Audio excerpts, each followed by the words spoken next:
sebelum datangnya hari Yahweh yang dahsyat tersebut, maka akan ada tanda di bumi dan di langit. Yang pertama tanda di bumi itu adalah berbicara darah. Ya. Nah, lalu ada yang namanya api. Ada yang namanya gumpalan-gumpalan asap. Oke, kita akan membahas 3 aspek ini. Ada darah, api, dan gumpalan asap. Nah, saudara, apakah yang dimaksud dengan darah, api, dan gumpalan asap? Sebagai tanda yang Bapak Yohe bilang sebelum datangnya hari Yahweh yang Maha Dahsyat itu. Dan ini tanda terjadi di mana? Di bumi. Yang saudara. berbahagia ialah mereka yang mendengarkan firman Allah dan yang memeliharanya. Sebelum datangnya hari Yahweh, maka 3 tanda ini, darah, api, asap. Itu berbicara apa, saudara? Penumpahan darah. Berbicara apa, saudara? Kerusuhan. Berbicara peperangan. Dan kebakaran yang dahsyat. Saudara lihat? Apakah tanda-tanda ini sudah ada? Sudah. Pertumpahan darah, peperangan. Sudah terjadi? Sudah. Api? Sudah, saudara. Gumpalan asap? Apalagi? Nah, jadi kita harus benar-benar memahami, Bapak Ibu, bahwa sebelum hari Yahweh itu darah, api, dan gumpalan asap itu tanda di bumi. Itu sudah terjadi. Dan ke depan ini akan makin lebih dahsyat. Saudara lihat, saya sampaikan tentang chaos ya dalam video waktu kapan ibadah pengajaran akhir zaman kah?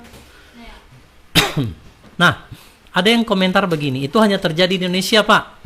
Sebentar lagi akan aman. Tapi Bapak Ibu lihat, hari ini terjadi di Nepal. Ya, runtuhnya pemerintahan di sana. Bagaimana gedung MPR mereka, DPR dibakar, saudara. Saudara lihat. Melihat peperangan Israel, dia menyerang siapa, saudara? Qatar. Terjadi gumpalan asap, penumpahan darah, api, saudara.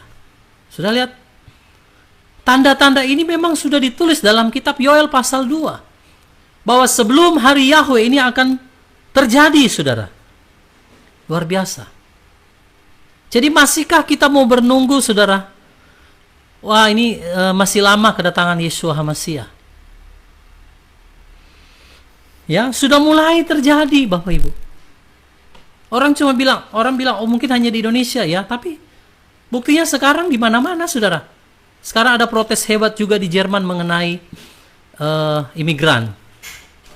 Dan ini, saudara, akan sampai ke seluruh dunia. Ngeri sekali. Tapi memang Dafar Elohim sudah tulis bahwa darah, api, dan gumpalan asap. Ini berbicara peperangan. Api di mana-mana. Ya, asap di mana-mana. Gumpalan asap dan juga darah yang tercurah. Nah, ini tanda di mana, saudara? Tanda di bumi. Sebelum hari Yahweh ini tanda di bumi. Lalu kita lihat tanda di langitnya.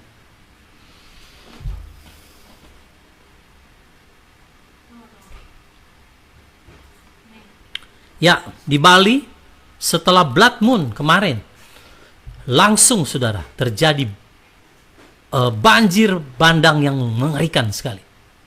Wow, ngeri sekali. Nah, mari Bapak Ibu lihat. Di tanggal 7 September kemarin ada blood moon. Lalu kita akan melihat kapan ini gerhana matahari juga nanti akan ada. Yes, kalau saya tidak salah nanti saya akan bagikan lagi informasinya. Saya belum lihat, menyelidiki, saudara ya. Blood moon itu terjadi di bulan September ini, tanggal 7. Jadi tanda di bumi sudah, lalu tanda di mana, saudara? Di langit. Blood moon, oke? Lalu nanti ada juga yang namanya matahari akan menjadi gelap. Jadi tanda-tanda ini semua ada di dalam kitab Yoel tadi yang kita sudah baca. Dan satu persatu, baik tanda di bumi maupun tanda yang ada di langit, itu sudah digenapi. Nah, mungkin dengan dasar ini, Kak, orang mengambil satu kesimpulan bahwa nanti tanggal 23 itu akan terjadi rapture. Tapi mari Bapak Ibu, lihat kembali kitab Yoel pasal 2. Coba kita mundur sejenak ya. Tanda di langit, tanda di bumi, ini adalah menjelang hari Yahweh. Nah, sekarang mungkin orang berpikir, Pak, sebentar lagi akan rapture tanggal 23 September. Tanda-tanda ini kan menyertai datangnya hari Yahweh, bukan rapture ya, tapi hari Yahweh. Nah, mari kita lihat apakah hari Yahweh itu. Apakah hari Yahweh yang dimaksud dalam kitab Yoel tadi? Mari lihat Yoel pasal 1 ayatnya yang ke-15. Nah, saudara bisa lihat Yoel 1 ayat 15 ya, sama-sama kita baca ayat ini. Ini hari Yahweh Bapak Ibu. Aduh, pada hari itu, sebab hari Yahweh telah dekat. Ia akan datang bagaikan suatu penghancuran dari Yang Maha Kuasa. Nah, loh saudara. Hari Yahweh itu bukan berbicara rapture, no. Hari Yahweh itu adalah bagaikan penghancuran. Saudara mengerti nggak apa yang dimaksud dengan penghancuran? Kerusuhan, peperangan, bencana alam itu adalah penghancuran. Dari mana? Dari Yang Maha Kuasa, diizinkan terjadi oleh Bapa Yahweh. Nah, jadi Bapak Ibu lihat tanda-tanda tadi, baik darah, api, gumpalan asap, blood moon, gerhana matahari, gempa bumi, itu adalah tanda hari Yahweh datang, yaitu suatu penghancuran. Bukan suatu hari di mana kita akan dibawa ke awan-awan. Mengapa? Karena nanti ada, sudah saya akan sampaikan di akhirnya.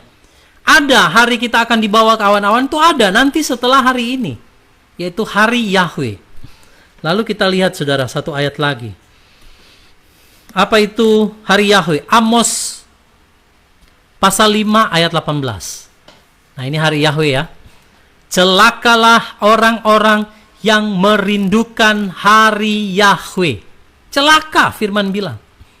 Apakah artinya hal itu bagimu? Hari Yahweh adalah kegelapan dan bukan terang. Saudara, kalau bicara kegelapan itu berarti saya sampaikan yang lalu ya.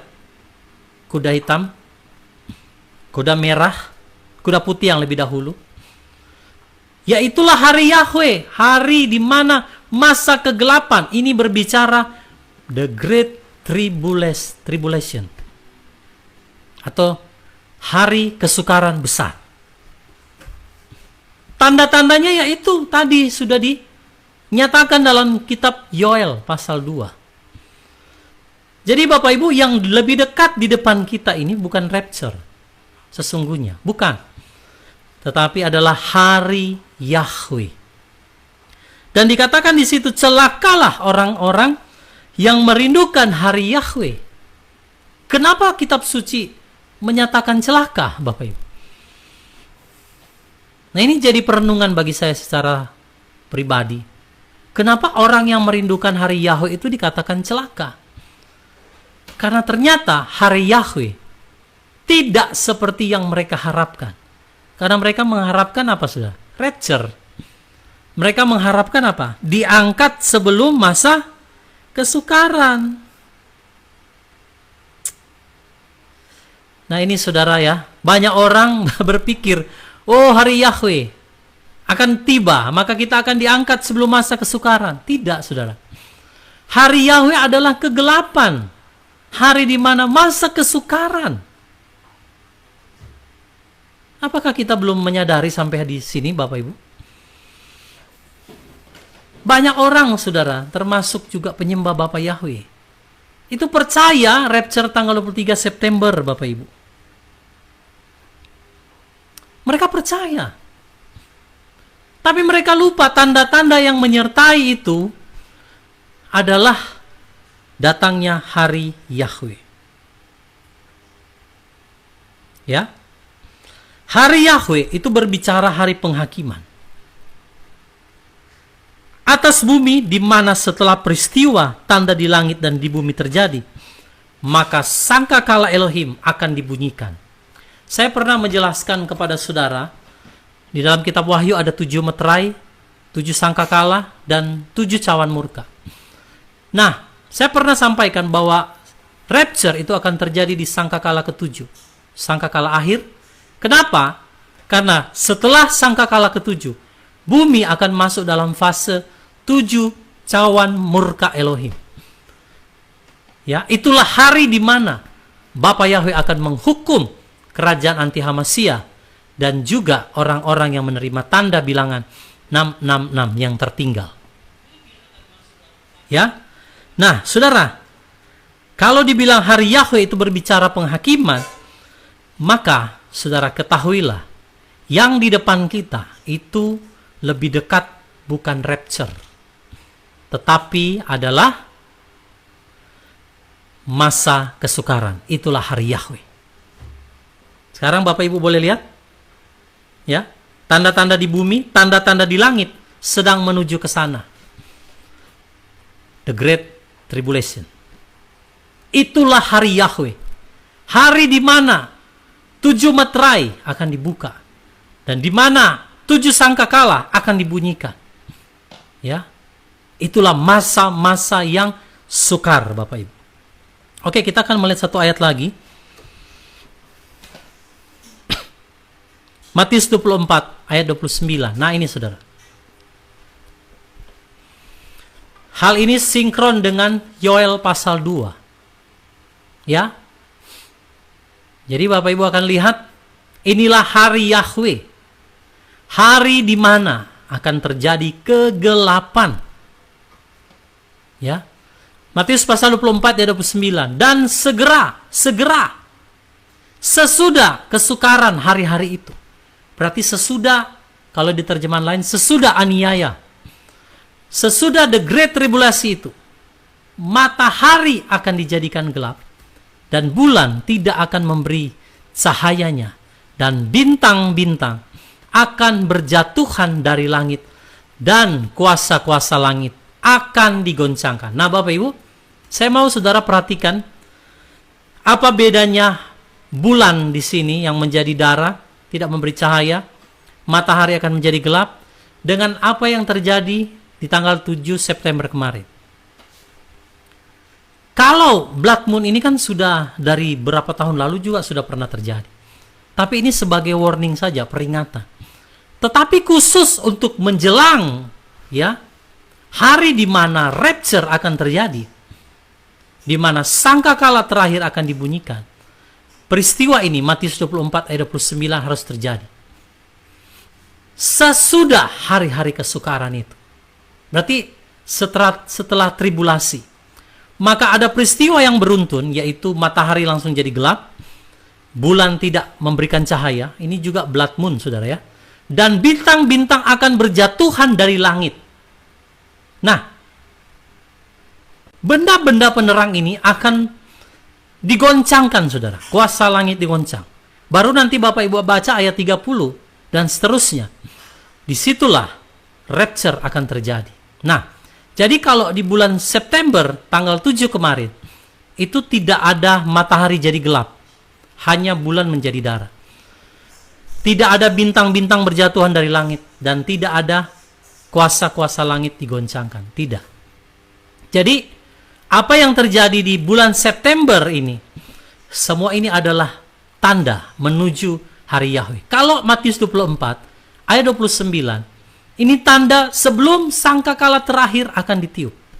Jadi beda. Ya, segera sesudah kesukaran hari-hari itu. Segera setelah hari Yahweh itu.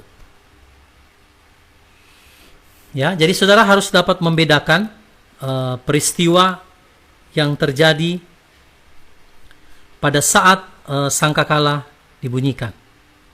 Dan juga peristiwa blood moon, tetapi tidak ada gerhana matahari dan tidak ada bintang yang jatuh. Beda ya, saudara. Jadi blood moon yang terjadi dari tahun-tahun yang berapa tahun yang lalu sudah lama, itu sebagai peringatan. Dan lebih khusus berhubungan dengan Israel, saudara. Begitu ya.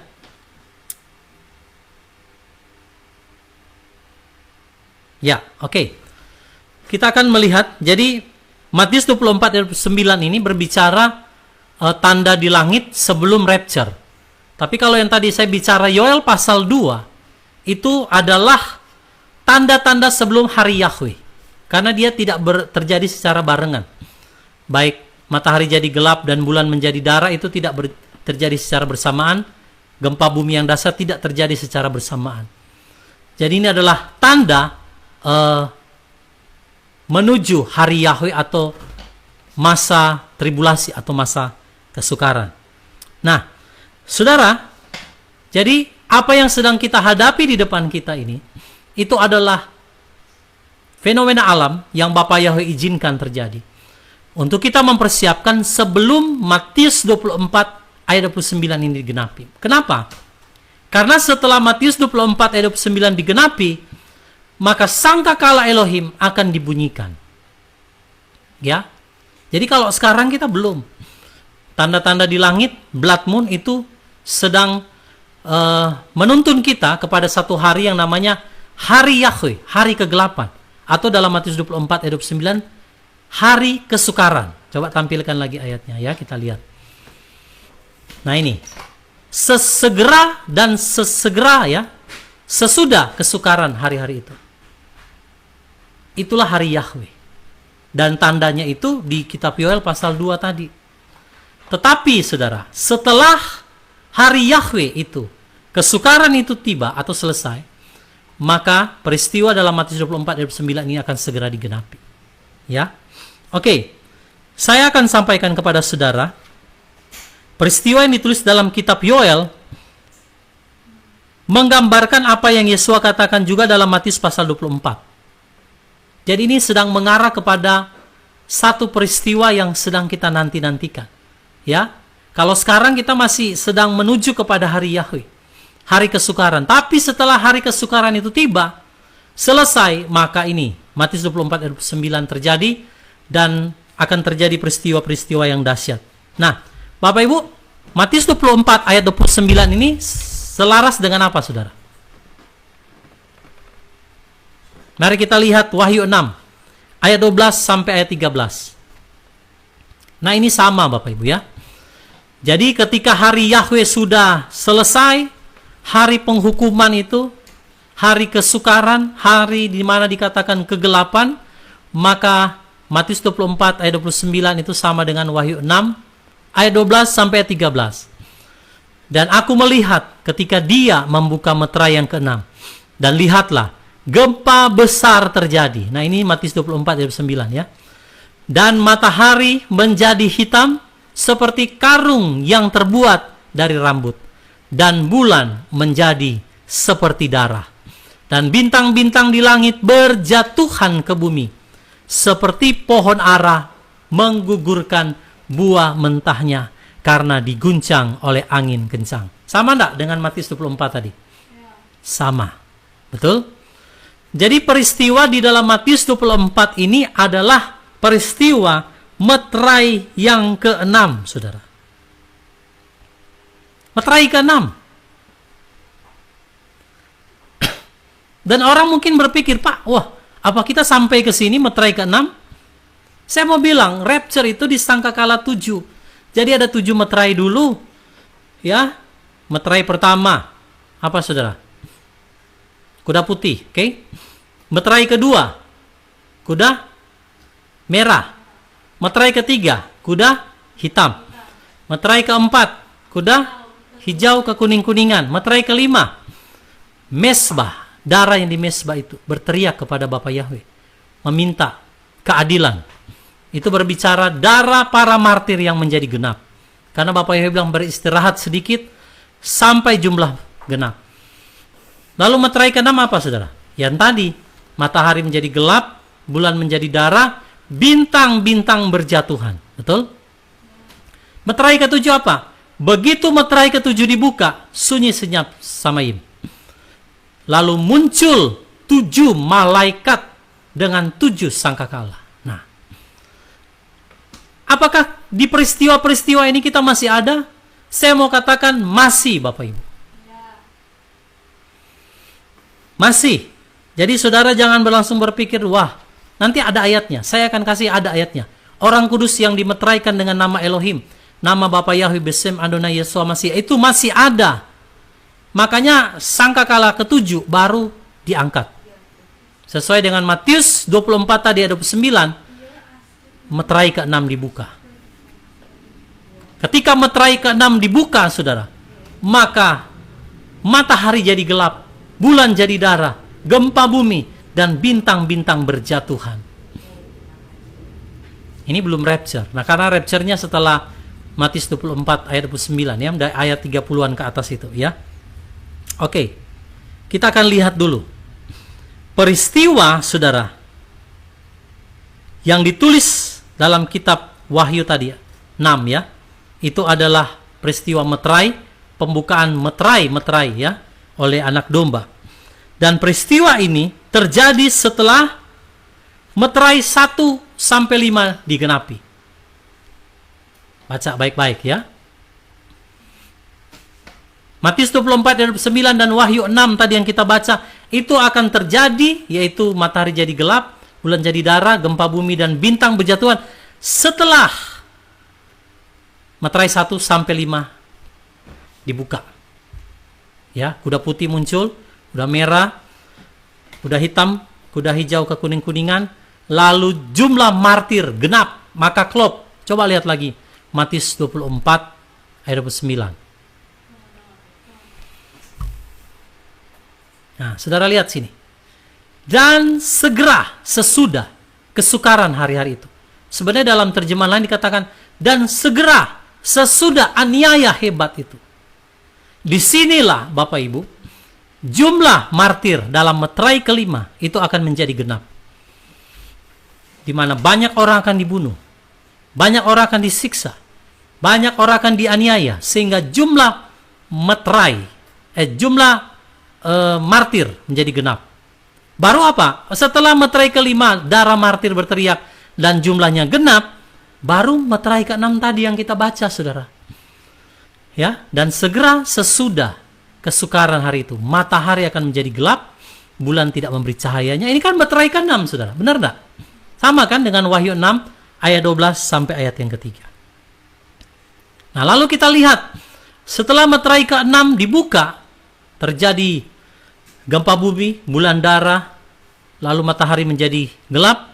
Lalu kita lihat apa yang terjadi setelah meterai ke-7 dibuka.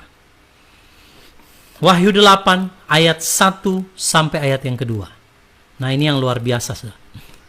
Jadi setelah peristiwa yang mengerikan, langit ya digoncang, bulan jadi darah, matahari menjadi karung rambut, terjadi gempa bumi yang dahsyat, ya, di mana orang-orang kudus setelah itu kan dianiaya dan banyak yang akan martir. Lalu meterai ke-7 dibuka. Apa isinya? Dan ketika dia membuka meterai yang ke-7, terjadilah kesunyian di surga selama setengah jam. Dan aku melihat ke-7 malaikat yang berdiri di hadapan Elohim, dan kepada mereka telah diberikan 7 sangkakala. Jadi begitu meterai ke-7 dibuka, muncullah 7 malaikat dengan 7 sangkakala. Jelas ya? Jadi setelah peristiwa 7 meterai, kita akan lanjut dengan peristiwa 7 sangkakala. Apakah orang kudus masih di bumi? Masih, saudara ya. Wow, haleluya. Mungkin Bapak Ibu bilang, wah, ini apakah kita kuat? Ya memang, dengan kekuatan kita nggak akan sanggup, Bapak Ibu. Ya, tetapi kekuatan dari Bapa Yahweh lah yang memampukan saudara dan saya untuk menghadapi. Karena jelas ayatnya, di meterai kelima itu banyak darah martir akan digenapi, jumlah martir akan digenapi. Lalu sesudah itu, kata Matius 24:9, langsung meterai ke-6. Berarti nyambung dari meterai kelima, darah martir menjadi genap, langsung meterai ke-6. Bulan jadi darah, ya, matahari jadi gelap, bintang-bintang berjatuhan.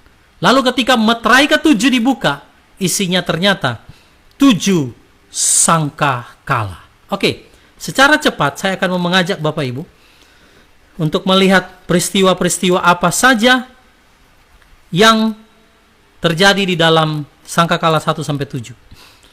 Nah, tapi sebelum kita melihat di situ dalam kitab Wahyu, mari lihat dulu saudara, kitab Yoel pasal 2 ayat 1.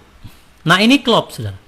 Yoel 2 juga menyatakan tentang apa saudara? Hari di mana bulan akan menjadi darah, matahari akan menjadi gelap. Lalu di situ juga di Yoel 2 dikatakan apa? Yoel 2 ayat 1. Tiuplah sangkakala di Sion. Nah, ini sama dengan Wahyu pasal 6. Dan kumandangkanlah tanda peringatan di atas gunung kudusku. Kenapa sangkakala dibunyikan di atas gunung kudus? Karena orang kudus masih ada di sana. Dan 7 sangkakala ini adalah 7 musibah besar yang akan membuat penduduk bumi gemetar. Biarlah gemetar seluruh penduduk negeri, karena sedang datang hari Yahweh, sebab ia sudah dekat. Nah, inilah hari Yahweh Bapak Ibu. Dan ini belum sampai di rapture. Jadi jelas ya, seperti yang ditulis dalam kitab Yoel, maka sama yang ditulis dalam kitab Matius 24, sama yang ditulis dalam juga kitab Wahyu pasal 6. Jadi ada peringatan sebelum rapture. Ada sangkakala Elohim yang dibunyikan. Ingat, ini yang bunyikan malaikat loh ya. Bukan perayaan Yom Teruah yang bunyikan manusia. Jadi tidak mungkin rapture itu terjadi di Yom Teruah di tahun ini. Belum. Saya katakan belum. Karena belum hari Yahweh. Belum kita melewati 7 meterai dan 7 sangkakala. Belum. Ya. Jadi Bapak Ibu perhatikan baik-baik. Oke. Sekarang lihat Wahyu 6 ayat 12. Bukan Wahyu 6 ya. Wahyu 8 ayat 6 sampai ayatnya yang ke-8.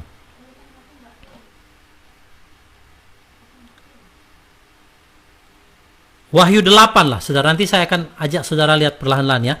Jadi waktu meterai ke-7 dibuka, isinya 7 sangkakala. Lalu sangkakala yang pertama apa, saudara? Nanti Bapak Ibu boleh lihat Wahyu 8 ayat 6 sampai 8. Apa isinya? Wahyu 8 ayat 6 sampai 8. Waktu sangkakala, malaikat pertama meniup sangkakala, maka di situ, saudara, hujan es dan api bercampur darah. Saudara lihat di screen. Ya, jadi waktu meterai ke-7 dibuka, 7 malaikat keluar dengan 7 sangkakala. Lalu malaikat yang pertama meniup sangkakala yang pertama. Maka terjadi hujan es dan api bercampur darah. Sepertiga pohon terbakar dan rumput hijau terbakar. Itu saudara boleh lihat di dalam Wahyu 8 ayat 6 sampai 8. Nah, inilah hari Yahweh yang maha dahsyat, saudara. Sudah dimulai dari meterai pertama. Munculnya Mesias palsu atau anti-Hamasia. Sudah lihat waktu sangkakala pertama ditiup, hujan es dan api bercampur darah. Sehingga sepertiga pohon terbakar. Ya gimana nggak terbakar? Hujannya hujan api, saudara. Wow. Dan rumput hijau terbakar. Wah, ngeri sekali. Makanya tadi di dalam kitab Yoel dibilang, tiuplah sangkakala di Sion, biarlah gemetar seluruh bumi. Lalu, sangkakala kedua ditiup. Nah, Bapak Ibu perhatikan, sangkakala ini ditiup adalah peringatan terakhir kepada seluruh bumi untuk bertobat. Jadi kalau saya boleh tafsirkan, di masa sangkakala inilah 2 saksi Elohim akan bernubuat. Sebenarnya dari sejak meterai pertama mereka bernubuat. Karena dia 3,5 tahun kedua, 1260 hari. Mereka akan bernubuat. Dan mereka akan menurunkan api dari langit. Lah ini, saudara. Jadi waktu 2 saksi itu bernubuat, malaikat akan meniup sangkakalanya. Makanya peran 2 saksi Elohim di sini saya sudah sampaikan kepada saudara. Ya, tentang Elia dan Moshe. Ketika mereka bernubuat, saudara, maka malaikat akan meniup sangkakala. Maka kalau saudara lihat dalam Wahyu pasal 11, siapa yang menentang mereka? Itu akan ada api yang akan membakar mereka. Mereka akan menurunkan api dari langit. Nah, inilah apinya. Hujan es dan api, saudara. Ngeri nggak, saudara? Ya? Mengerikan sekali. Jadi di masa-masa inilah memang dua saksi Elohim itu akan bernubuat. Lalu sangkakala kedua ditiup. Apa yang terjadi? Gunung besar yang terbakar dengan api dilempar ke laut, dan sepertiga laut menjadi darah. Sepertiga yang di laut binasa. Wahyu 8 ayat 8 sampai ayat yang ke-9. Ngeri nggak, saudara? Ada seperti gunung yang besar terbakar, dilempar ke dalam laut. Ini nubuatan-nubuatan dari dua saksi Elohim, lalu diteguhkan oleh sangkakala daripada malaikat Elohim. Sangkakala itu adalah peringatan, saudara. Ngeri. Sepertiga laut binasa. Wow, saudara bisa bayangkan kalau sepertiga laut menjadi darah, sepertiga yang ada di laut binasa. Ikan baik apapun. Mengerikan. Dan inilah hari Yahweh. Maka dibilang di kitab Yoel, tiuplah sangkakala di Sion. Biarlah gemetar seluruh bumi. Ini baru sangkakala kedua. Lalu sangkakala ketiga. Begitu malaikat ketiga meniup sangkakala, maka ada sebuah bintang besar bernama Absintus jatuh ke bumi dan menimpa sepertiga air. Mau itu sungai, mata air, sumur, dan semua yang air tawar. Sepertiga akan menjadi pahit. Saudara boleh baca dalam Wahyu 8 ayat 10 sampai ayatnya yang ke-12. Bintang besar bernama Absintus jatuh ke bumi. Sepertiga air menjadi pahit, dan orang akan mencari air melebihi mencari emas, karena pada waktu itu air akan menjadi sangat mahal. Makanya saudara pernah lihat videonya? Ya, ada mereka berkata, para elit global, bahwa mereka akan menjadikan air itu lebih mahal daripada emas. Karena bintang ini akan jatuh ke bumi waktu sangkakala ketiga ditiup. Lalu apakah kita masih ada? Masih ada, Bapak Ibu. Saya akan buktikan kepada saudara, ya. Lanjut ke sangkakala keempat.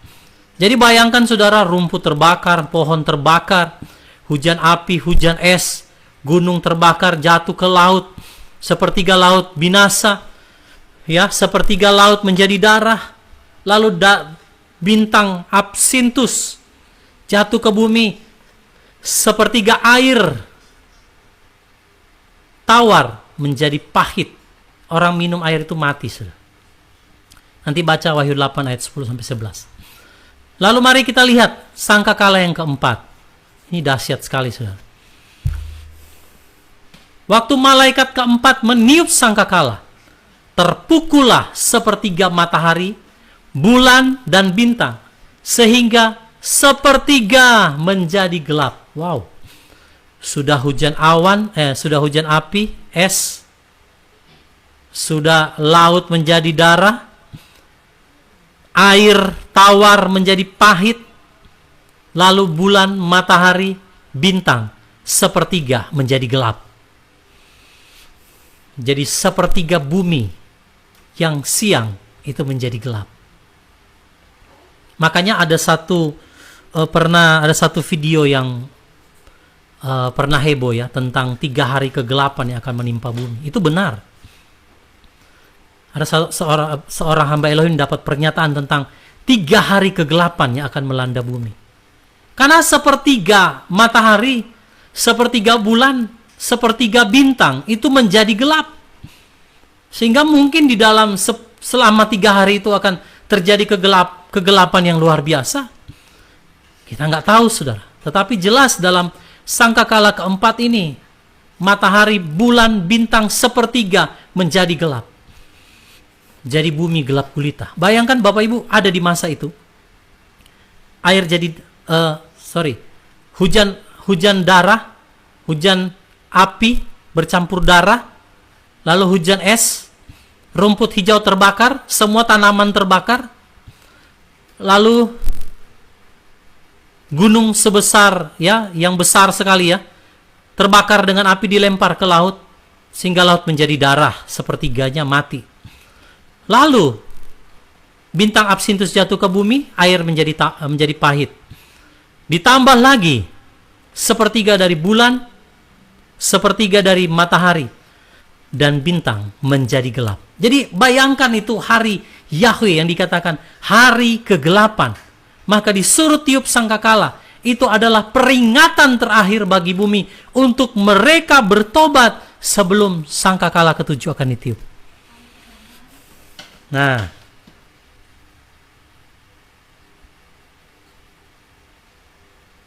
oke, ada yang bertanya ya. Kalau saudara mau bertanya langsung aja, karena ini nggak ada Zoom. Jadi saudara langsung tulis di kolom komentar.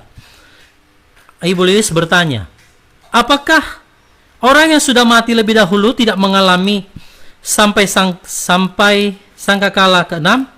Benar. Maka di dalam kitab Wahyu ditulis, berbahagialah mereka yang mati sejak sekarang. Mereka akan beristirahat. Ya. Yang penting saudara, orang kalau meninggal di hari-hari terakhir ini, pastikan hidupnya itu hidup di dalam kebenaran. Harus hidup dalam kebenaran. Karena kalau tidak, sangkakala ketujuh ditiup, ya, sangkakala terakhir nggak akan bangkit, saudara. Nggak akan dibangkitkan untuk berjumpa dengan Yesua di awan-awan. Tidak akan. Oke, sekarang kita lihat sangkakala kelima, ya. Oke, sangkakala kelima. Ini salah satu bukti kenapa Orang Kudus itu masih ada. Ya. Kenapa Orang Kudus masih ada di bumi? Oke, saudara lihat Wahyu 9 ayatnya yang keempat. Saya bacakan kepada saudara, dengarkan baik-baik supaya saudara tidak gagal paham. Ya, karena apalagi mereka yang percaya nanti rapture tanggal 23 September. Percaya rapture sebelum masa kesukaran, sebelum hari Yahweh ini. Dengar baik-baik ayat ini. Wahyu pasal 9 ayat yang keempat. Ini sangkakala kelima ya. Dan kepada mereka dikatakan, agar jangan merusak rerumputan di bumi. Sepertiganya sudah rusak kan tadi. Jadi tinggal 2/3. Ataupun segala yang hijau. Ataupun semua pepohonan. Karena sepertiganya sudah hancur. Kecuali hanya orang-orang yang tidak memiliki meterai Elohim di dahinya. Jadi perhatikan Bapak Ibu. Keempat malaikat yang diikat di sungai Efrat. Pada waktu sangkakala kelima. Itu ditiup. Maka saudara, dikatakan di situ sumur Abisos terbuka. Dan keluarlah binatang seperti kalajengking yang menyiksa manusia yang tidak memiliki meterai Elohim selama 5 bulan. Nah, kalau mereka menyiksa, ya empat malaikat ini juga akan menyiksa manusia nanti di bagian akhir. Kalau binatang-binatang seperti kalajengking ini akan menyiksa manusia yang tidak memiliki meterai Elohim, berarti pertanyaan saya, apakah yang punya meterai Elohim masih ada atau sudah tidak? Perhatikan ayatnya. Kepada mereka, kepada binatang-binatang ini yang keluar dari sumur Abisos, dikatakan akan jangan merusak rumputan di bumi, segala yang hijau, pepohonan, kecuali mereka hanya boleh menyiksa orang-orang yang tidak memiliki meterai Elohim di dahinya selama 5 bulan. Berarti yang punya meterai masih ada tidak? Ya masih ada, saudara ya. Karena perintahnya di situ, kecuali hanya yang tidak memiliki meterai Elohim. Berarti yang punya meterai masih ada. Tetapi tidak disiksa oleh kalajengking ini, saudara. Binatang yang seperti kalajengking. Nanti Bapak Ibu lihat video ya. saya pernah membahas tentang siksaan di sangkakala kelima. Inilah sangkakala kelima. Di mana di situ orang-orang yang tidak punya meterai disiksa. Lah, orang yang punya meterai gimana? Ya luput. Tidak disiksa oleh binatang ini. Binatang yang keluar dari sumur Abyssos. Dia tidak disiksa, saudara. Maka dia masih ada di bumi. Masih ada di bumi. Ya. Belum di rapture. Karena ini baru sangkakala kelima. Maka sangkakala ini adalah warning terakhir, peringatan terakhir. Makanya dalam kitab Yoel ditulis, tiuplah sangkakala di Sion. Ya, biarlah gemetar seluruh bumi. Karena ini kesempatan Bapak Ibu orang untuk bertobat di sangkakala ini. Kesempatan terakhir. Jadi ini panggilan terakhir. Karena Bapak Ibu tahu kenapa orang tiup sangkakala itu fungsinya apa? Sebagai peringatan. Sangkakala itu ditiup ada tujuannya, yaitu untuk memperingati, yaitu untuk memberikan aba-aba seruan. Berarti harus berjaga-jaga karena inilah warning terakhir. Ya, ini kesempatan terakhir untuk orang bertobat. Karena kalau tidak, pasti akan tertinggal, ya. Oke, jadi saudara lihat sangkakala kelima, binatang-binatang yang keluar dari Abyssos ini menyiksa orang-orang yang tidak punya meterai Elohim. Berarti yang punya meterai Elohim di mana? Ya diluputkan oleh Bapa Yahweh. Tidak mengalami siksaan selama 5 bulan. Dan kitab suci mencatat bahwa mereka akan mencari maut, orang-orang ini.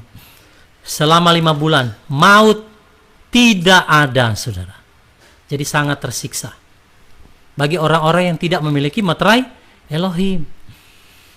Makanya Bapak Ibu yang tidak punya meterai Elohim, segera harus ada meterai Elohim.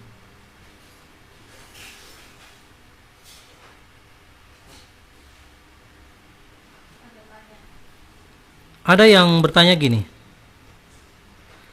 apakah Elohim tidak adil bila kita harus mengalami ketujuh sangkakala, sedangkan sudah mati dan hidupnya kudus, itu berarti enak dong gak mengalami siksaan sangkakala? Ya, jadi begini saudara. Kitab suci itu bukan tanpa alasan menulis bahwa berbahagialah mereka yang mati sejak sekarang. Mengapa? Karena manusia itu tidak abadi, saudara. Sudah jangan berpikir wah kita ini manusia abadi, superpower. Sehingga Bapa Yahweh berkata, mungkin dikatakan Bapa Yahweh itu tidak adil. Loh, orang yang meninggal juga, ya kan saudara, mereka yang meninggal di dalam Bapa Yahweh Yeshua Mesias, sekalipun mereka nggak mengalami 7 sangkakala, tapi kalau hidupnya juga selama di bumi, saudara, dia mengikut Yesua, dia juga pikul salib, dia juga mungkin mengalami hal yang nggak enak dalam hidupnya. Ada konsekuensinya. Dia mungkin tidak hidup sampai di sangkakala itu. Umurnya pendek. Ya karena kan manusia 70, 80, jarang ada yang sampai 100-an.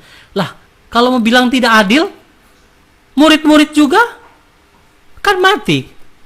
Nabi-nabi juga mati di zaman dahulu. Kalau kita mau bicara keadilan Bapa Yahweh, emangnya murid-murid akan hidup 1000 tahun? 2000 tahun? Kan tidak, saudara. Sama, orang-orang yang sudah meninggalkan kita, apakah mereka mau hidup 100 tahun? Orang 80 tahun aja udah siksa. Bagaimana dia mau 100 tahun di masa kesukaran? Ya nggak mungkin, Bapak Ibu. Ya, tetap Bapa Yahweh itu adil. Yang hidup lebih lama, ya lebih lama dia menikmati kehidupan. Ya kan? Tetapi dia akan masuk di dalam masa-masa sangkakala, masa-masa kesukaran.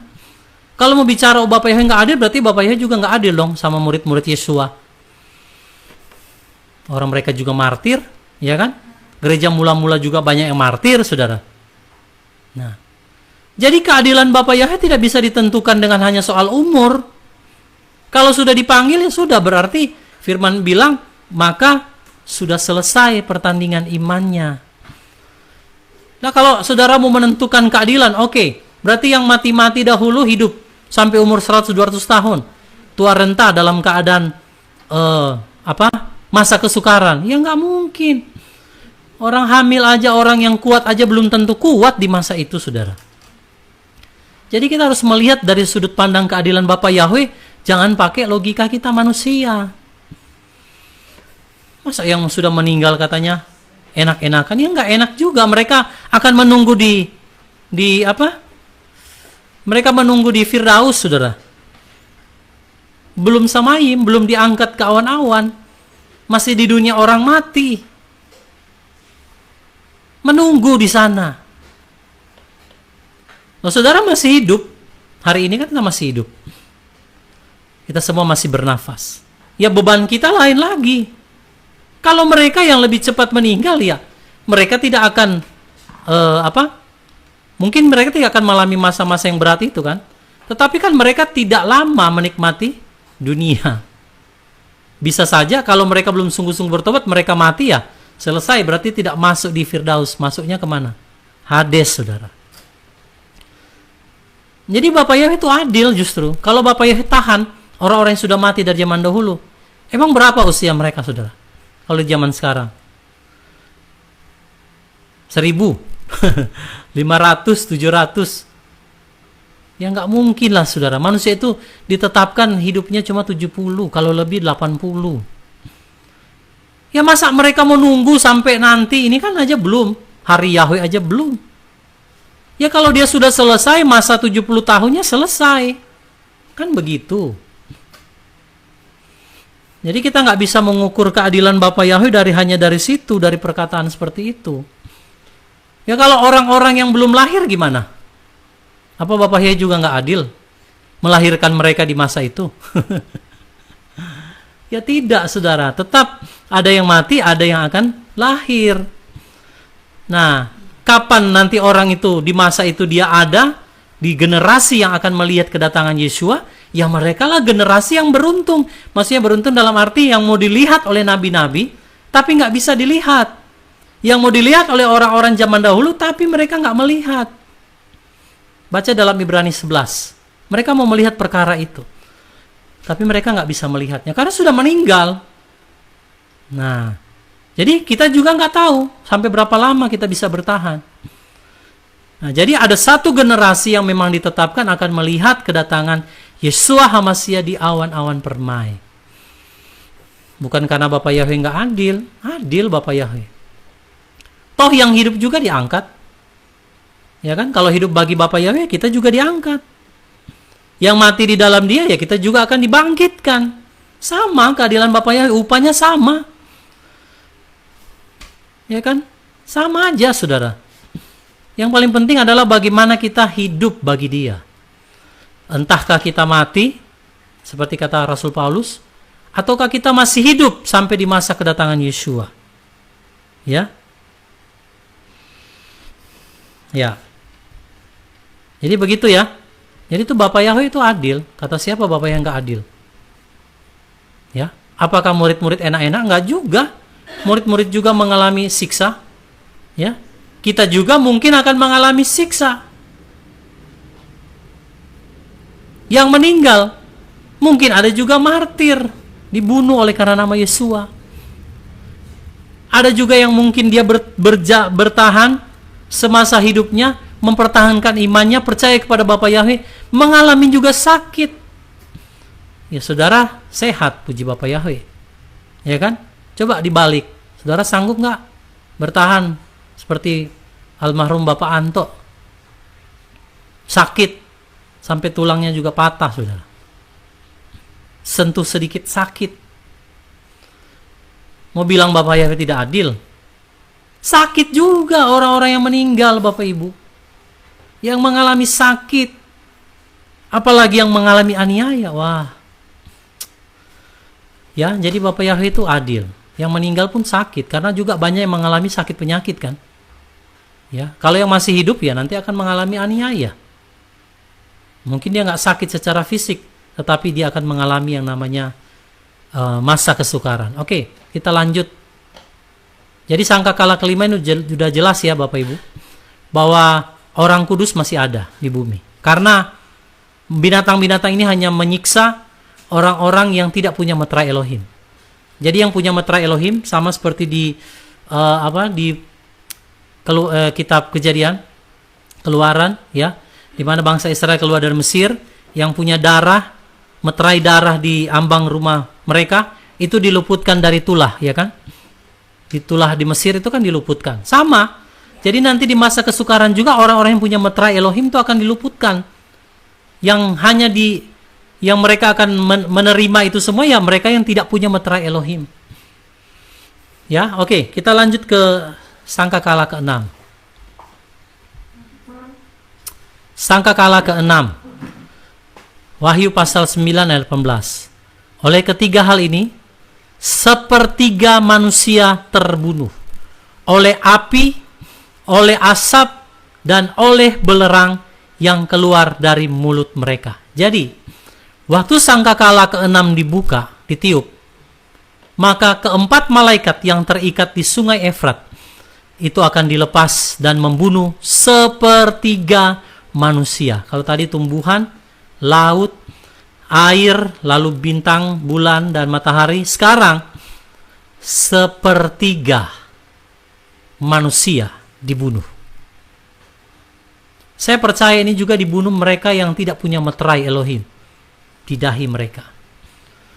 Ya, dibunuh oleh apa? Api, asap, dan belerang yang keluar dari mulut mereka. Wah, ini mengerikan sekali, saudara. Jadi 4 malaikat yang diikat ini akan melakukan pemusnahan kepada sepertiga manusia yang ada di bumi. Mati, saudara. Jadi lihat, banyak manusia akan mati oleh karena keempat malaikat yang dilepaskan, yang terikat di sungai Efrat ini. Jadi baik sangkakala 1, 2, 3, 4, 5, 6 itu kengerian yang sangat dahsyat sekali, saudara. Ya, ngeri sekali. Ya, sangat mengerikan. Dan ini orang kudus masih ada. Nah, sepertiga berarti kan tinggal 2/3 yang selamat daripada sangkakala ke-6. Tapi jangan lupa, masih ada 7 cawan murka nanti setelah rapture. Jadi jumlah manusia akan terus habis. Tapi nanti penghiburan kita itu ada di sangkakala ke-7. Oke, jadi sangkakala 1, 2, 3, 4, 5, 6 saudara semua sudah tahu. Bagaimana kedahsyatan-kedahsyatan yang akan terjadi di situ. Dan orang-orang kudus yang memiliki meterai Elohim masih ada di masa-masa ini. Lalu kita melihat sangkakala ke-7, sangkakala yang terakhir.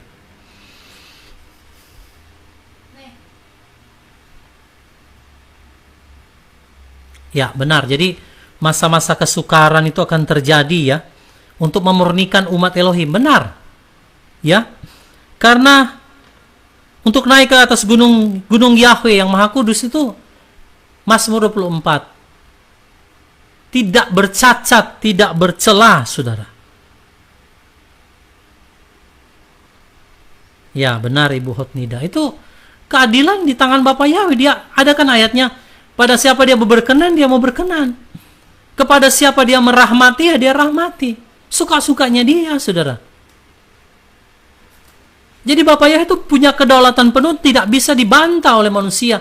Kenapa dia menciptakan orang fasik untuk dimusnahkan? Semua ada di dalam rahasianya. Nanti Bapak Ibu boleh tanya kalau kita sudah di sana. Ya, silakan saudara tanya, kenapa bisa begitu? Karena Bapa Yahweh itu punya kedaulatan penuh, tidak bisa terbantahkan. Ya, kenapa dia membunuh orang-orang di tanah perjanjian, disuruh bangsa Israel bantai semua? Ya kan? Kalau mau pikir Bapak Yahweh nggak adil berarti. Kok semua dibunuh? Semua dihabisi. Nah, jangan begitu pemikiran kita, saudara ya. Bapak ya, makanya bersyukur kalau kita tuh masuk dalam golongan orang-orang yang dirahmati, orang-orang yang menerima kasih karunia Bapak Yahweh. Bersyukur karena nggak semua orang, firman bilang banyak yang terpanggil, banyak sedikit yang dipilih, lebih sedikit lagi yang setia. Karena Bapak Yahweh tahu hati orang-orang ini. Ada juga yang dipanggil cepat karena Bapak Yahweh tahu ini kapasitas orang ini kalau masuk dalam masa kesukaran, imannya nggak kuat. Jadi cepat ditarik, saudara. Daripada nanti dia murtad di masa kesukaran. Ya. Nah, lalu kita akan melihat peristiwa tadi Matius 24 ayat 9 ya, setelah meterai dibuka semuanya 7 lalu 7 sangkakala, maka akan ditutup dengan sangkakala terakhir. Mari kita lihat ayat ini. Lalu peristiwa ini akan ditutup oleh sangkakala terakhir. Nah, ini sangkakala ke-7. Di mana kerajaan dunia akan diserahkan kepada orang kudus, yaitu mereka yang diangkat sebagai mempelai. Inilah rapture. Jadi rapture itu melewati meterai 1 sampai 7, sangkakala 1 sampai sangkakala yang ke-6. Lihat Wahyu 11 ayat 15. Dan malaikat yang ke-7 meniup sangkakala, dan terjadilah suara-suara yang nyaring di dalam surga yang berkata, kerajaan-kerajaan di dunia ini menjadi milik Elohim kita dan yang diurapinya, Yeshua. Dan dia akan memerintah sampai selama-lamanya. Begitu sangkakala ke-7 ditiup, saudara, maka orang kudusnya diangkat. Ya, lalu akan kembali memerintah bersama Yeshua dalam kerajaan 1000 tahun untuk mengalahkan anti Hamasia dan nabi palsu di dalam peperangan Harmagedon yang semua kita mungkin sudah tahu. Jadi saudara lihat, sangkakala ke-7 bukan penghukuman, ya kan? Sangkakala ke-7 ditiup apa? Bukan lagi malapetaka, bukan. Tetapi apa, saudara? Kerajaan-kerajaan di dunia menjadi milik Bapa Yahweh dan orang yang diurapinya. Ya, jelas ya? Kalau Bapak Ibu melihat sangkakala 1 sampai 6, semua itu apa, saudara? Penghukuman. Tapi begitu sangkakala ke-7, inilah rapture, di mana kerajaan-kerajaan dunia akan menjadi milik Elohim kita dan yang diurapinya, yaitu Mesias, Yeshua HaMashiach. Nah, lalu Bapak Ibu, setelah rapture, saya pernah sampaikan tentang pesta pernikahan anak domba. Orang-orang yang di rapture dibawa kemana? Dibawa ke dalam pesta pernikahan anak domba. Nah, pesta pernikahan anak domba ini selama berlangsung di awan-awan, maka di bumi itu akan dihukum dengan 7 cawan murka. Nanti di lain kesempatan saya akan membahas tentang apa saja 7 cawan murka ini, ya. Yang jelas, ketika 7 cawan murka ditimpakan ke bumi, orang kudus mempelai sudah nggak ada di bumi. Karena 7 cawan murka itu ditujukan lebih khusus kepada anti Hamasia dan kerajaannya, serta orang-orang yang menerima tanda bilangan 666 yang sudah pasti nggak rapture. Mereka semua pasti tertinggal, saudara. Ya, pasti tertinggal. Haleluya.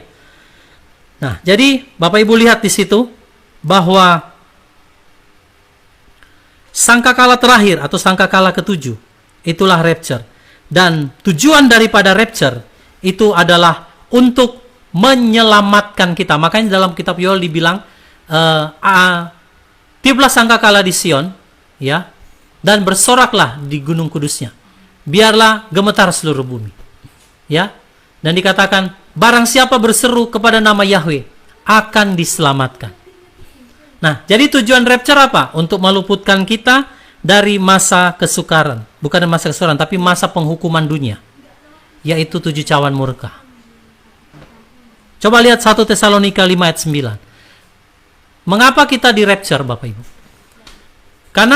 Karena kita orang kudus atau mempelai itu nggak akan masuk dalam 7 cawan murka.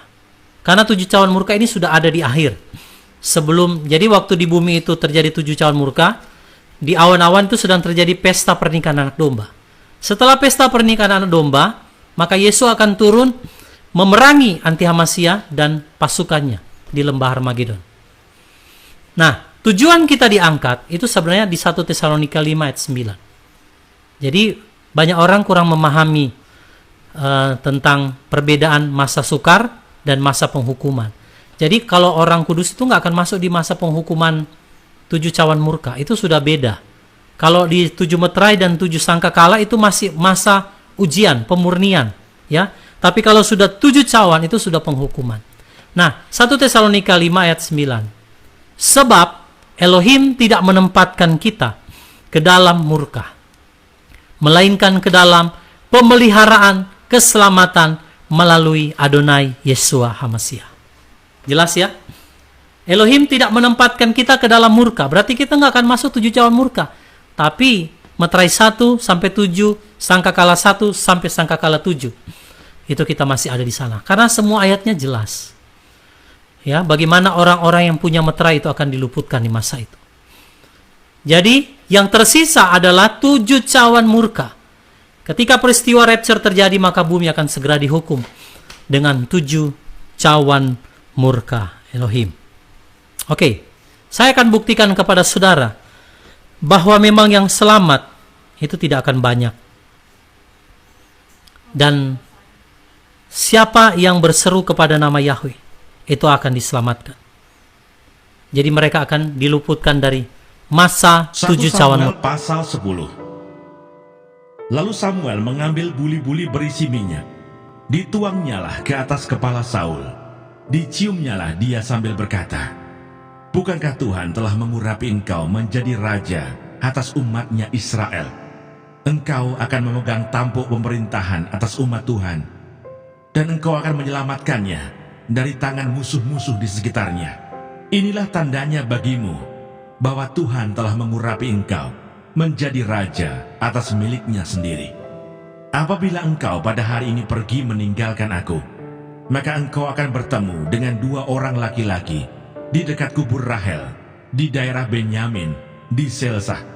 Mereka akan berkata kepadamu, keledai-keledai yang engkau cari itu telah diketemukan, dan ayahmu tidak memikirkan keledai-keledai itu lagi, tetapi ia khawatir mengenai kamu. Katanya, apakah yang akan kuperbuat untuk anakku itu?